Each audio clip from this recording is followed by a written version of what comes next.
ចាជំរាបសួរពុកម៉ែពុកមីងបងប្អូនទាំងអស់គ្នាវីដេអូនេះនាងខ្ញុំកំពុងតែធ្វើដំណើរទៅកាន់កសិដ្ឋានចិញ្ចឹមមាន់នៅប្រធាយខាងកំពង់ចាមនាងខ្ញុំបានធ្វើដំណើរទៅទិញជីឯកមាន់ដោយផ្ទាល់ពីខាងកសិដ្ឋានរបស់លោកគ្រូដែលគាត់ចិញ្ចឹមមាន់ហើយក៏មានបើកវគ្គបង្រៀនការចិញ្ចឹមមាន់នាងខ្ញុំក៏បានរៀនពីគាត់បានមួយវគ្គដូចគ្នាលោកគ្រូគាត់មានការបង្រៀនក្បោះក្បាយល្អហើយនាងខ្ញុំក៏បានជាតែចំការកាត់ខាងប្រធាយអញ្ចឹងនាងខ្ញុំក៏បានតាក់ទងសូមចែកជាឯកមាន់លោកគ្រូ 20B ប៉ុន្តែដោយសារតែរៀងច្រើនពេកលោកគ្រូគាត់រៀបចំអត់ទាន់អញ្ចឹងនាងខ្ញុំក៏សូមចែកត្រឹម 6B លោកគ្រូក៏បានរៀបចំជូននឹងកំឡុងពេលដែលនាងខ្ញុំទៅទិញជីឯកមាន់នាងខ្ញុំក៏បានចូលមើលទស្សនាកសិដ្ឋានរបស់លោកគ្រូហើយលោកគ្រូក៏បានឲ្យខ្ញុំដើរមើលជុំវិញកសិដ្ឋានរបស់លោកគ្រូចិញ្ចឹមមាន់មានកន្លែងទូភ្ញាក់កូនមាន់មានកន្លែងបង្កាត់ពូជតែទ្រង់របស់លោកគ្រូមានធំធាដោយសារតែនេះគឺខ្ញុំតត្រួសទេដោយសារតែនាងខ្ញុំប្រញាប់រៀងថ្ងៃដែរហើយអញ្ចឹងទៅនាងខ្ញុំខ្លាចទៅជាការអត់តន់មេឃភ្លៀងផ្លូវរអិលពិបាកជិះពុកម៉ែបងប្អូនហើយនេះគឺជាទូភ្ញាក់កូនមាន់របស់លោកគ្រូ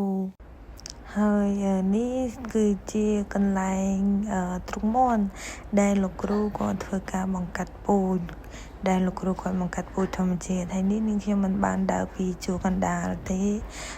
ដែលសារតែនាងខ្ញុំមកដល់ភ្លាមនាងខ្ញុំដើរពីខាងក្រោយទ្រុងមាន់ដោយសារនាងខ្ញុំចង់មើលឲ្យបានច្បាស់ហើយខាងតេតទៅនឹងទ្រុងមាន់របស់លោកគ្រូនាងខ្ញុំគាត់មានពីរចំហៀង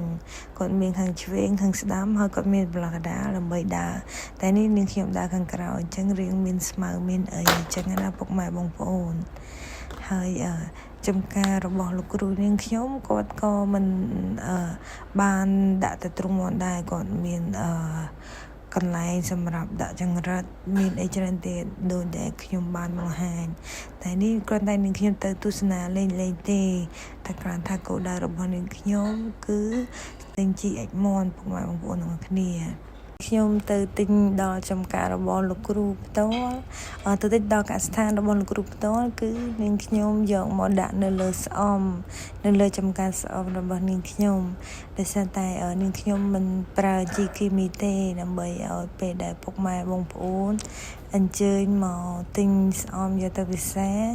ហូបដោយមានអារម្មណ៍សុវត្ថិភាពនាងខ្ញុំក៏មកទិញជីឯកមាន់ដោយផ្ទាល់ពីកសិដ្ឋានរបស់លោកគ្រូនាងខ្ញុំតែម្ដងហើយកំឡុងពេលដែលកំពុងតែទិញជីឯកមាន់លោកគ្រូក៏បាននាំដើរទស្សនាកសិដ្ឋានលោកគ្រូឲ្យមើលត្រង់លោកគ្រូឲ្យមើលកន្លែងធ្នើសម្រាប់ពេលមាន់សម្រាលោកគ្រូឲ្យដើរមើលមកជុំគឺអរគុណលោកគ្រូខ្លាំងមែនតែនលោកគ្រូចិត្តល្អមែនតែនដែលមិនកំណាញ់ក្នុងការឲ្យទៅមើលកសិដ្ឋានហើយថែមទាំងចិត្តល្អខ្លាំងនាំជូនដើរមើលជុំវិញកសិដ្ឋានហើយបានណែនាំរបៀបចិញ្ចឹមមាន់ជាច្រើនមកដល់នាងខ្ញុំដោយសារនាងខ្ញុំក៏ជាកសិករថ្មីមួយរូបនៃការចាប់ផ្ដើមធ្វើចំការនេះដូចគ្នាអញ្ចឹងពេលដែលបានលោកគ្រូគាត់ជួយណែនាំគឺនាងខ្ញុំមានអារម្មណ៍ថាសប្បាយចិត្តហើយនឹងមានអារម្មណ៍ថាកសិកររបស់ប្រជាជនខ្មែរយើងគាត់មានការចែករំលែកចំណេះដឹងហើយនឹងមិនកំណាញ់នោះទេហើយនេះរូបភាពចំការស្អំរបស់នាងខ្ញុំដាំបានជាង1ខែចូល2ខែហើយប៉ុន្តែដោយសារតែនាងខ្ញុំមិនទាន់បានធ្វើរងពេលដែលដាំអញ្ចឹងខាងលោកពូដែលនៅចំការគាត់បានលើកជើងរងអញ្ចឹងនេះគឺជារូបភាពស្អំដែលនាងខ្ញុំថតឲ្យត្រួសតែដោយសារតែស្អំរបស់នាងខ្ញុំបានមានស្អំមួយចំនួននាងខ្ញុំបានដូរទីតាំងដោយសារតែទីតាំងចាស់នៅ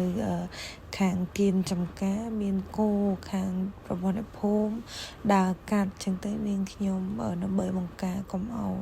គោដើរកាត់ពិបាក ចឹងនាងខ្ញុំក៏សម្រេចចិត្តថាដូរទីតាំងហើយទីតាំងថ្មីនេះគឺល្អហើយលោកពូដែលនៅចំការគាត់បានស្អំណាដែលអាចដកចេញបានគាត់ដកមកដាំទីតាំងថ្មីស្អំណាដែលទុកទីតាំងចាស់បានគាត់ដាក់ជួរបន្តដល់ទីតាំងចាស់នឹងតែម្ដងចាអញ្ចឹងវីដេអូរបស់នាងខ្ញុំមានតែប៉ុណ្នេះអញ្ចឹងអរគុណពុកម៉ែពូមីងបងប្អូនដែលតាមដានវីដេអូរបស់នាងខ្ញុំសូមជួយគាំទ្រស្អំរបស់នាងខ្ញុំផងអញ្ចឹងនាងខ្ញុំវីដេអូមានតែប៉ុណ្្នេះទេអញ្ចឹងអរគុណពុកម៉ែពូមីងបងប្អូនទាំងអស់គ្នាដែលបានទស្សនាវីដេអូរបស់នាងខ្ញុំរហូតដល់ចប់